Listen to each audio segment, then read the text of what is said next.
अस्सलाम वालेकुम। आज की इस वीडियो में हम बनाने जा रहे हैं स्मूथ और परफेक्ट डो।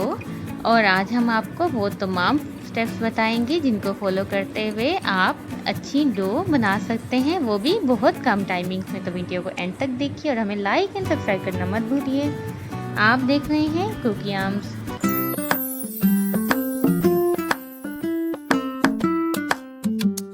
आज हम सिंपल डो बना रहे हैं, जिसके लिए हमने लिया 2 कप मैदा और साथ ही हम ले रहे हैं हाफ टेबल स्पून नमक, यानी आप 1 टीस्पून नमक ले लें। और अब हम इसको गूंदेंगे। अब हम नमक को मैदे में ऐड करेंगे और जितना पानी रिक्वायर होगा वो इसमें डालेंगे।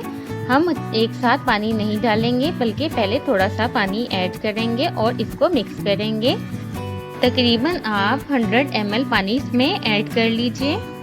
हम चॉपस्टिक्स का यूज़ कर रहे हैं। जी हाँ, चॉपस्टिक्स से ये बहुत जल्दी मिल जाता है, बानिस्बत आप अपने हाथों का यूज़ करें। अब पहला पानी मिक्स हो गया, अब थोड़ा सा हमने और ऐड किया। चॉपस्टिक्स से ये बहुत कम टाइमिंग्स में मिक्सअप हो जाएगा।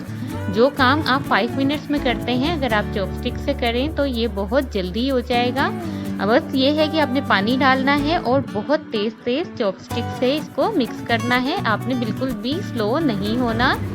इसका एक फ़ायदा ये भी है कि अगर आपके पास बर्तन छोटा है तो उसमें भी ये गूंदा जा सकता है, डो बनाई जा सकती है। और ये देखिए, जब ये तकरीबन मिल जाए तो तब हम इनमें से चॉपस्टिक्स निकाल लेंगे और फिर हम इसको हाथों से मिलाएंगे।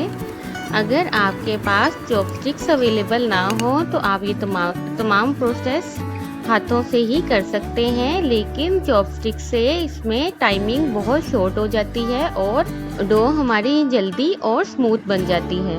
अब हम हाथों के ज़रिए इसको मिला रहे हैं और खुश्क मैदे को इसमें डो के अंदर मिक्स करेंगे। अभी हम पानी ऐड नहीं कर रहे। जब ये हाफ से ज़्यादा इसमें मिक्स हो जाए तो डो थोड़ी सख्त बन जाएगी, तो देन हम इसमें पानी ऐड करेंगे। डो को हमेशा पहले आपने सख्त ही गूंदना है, क्योंकि सख्त डो ही ज़्यादा स्मूथ बनती है।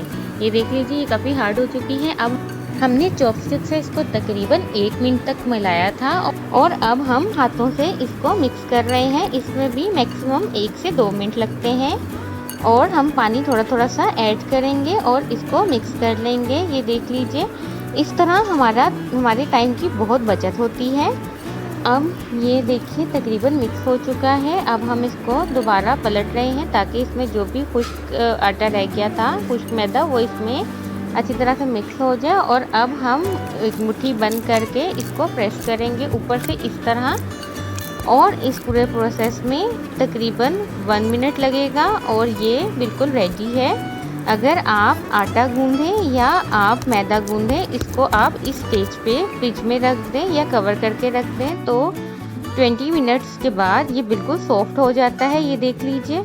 और इसको आप दोबारा एक दफ़ा गूंदेंगे इस तरह अपनी मुट्ठी बंद करके, और ये देख लीजिए बिल्कुल रेडी हो गया है। आप इसको परफेक्ट देखना चाहते हैं तो इसको टच करके देख लें। अगर ये आपके हाथों पे चिपके तो इसका मतलब ये सही नहीं है। और ये देख लीजिए, हमने इसके ऊपर इसको प्रेस करके देखा और हमारे हाथों पे ये बिल्कुल भी नहीं चिपकी। इसका मतलब ये है कि हमारी डो बिल्कुल रेडी है। ये देख लीजिए, इसी तरह आप आटा भी गूंद सकते हैं और बाकी डो भी गूंद सकते हैं। ये सिंपल डो है, ये पराठों में, समोसों में और रोल वगैरह में इस्तेमाल होती है। नेक्स्ट रेसिपी हमारी होगी पिज़्ज़ा की डो गूंदने की, तो ज़रूर देखिएगा और हमें लाइक एंड सब्सक्राइब करना मत भूलिए। तो कैसी लगी आपको आज की रेसिपी, ज़रूर बताइए और अपना बहुत ख्याल रखिए और देखते रहिए कुकी आर्म्स। अल्लाह हाफिज़।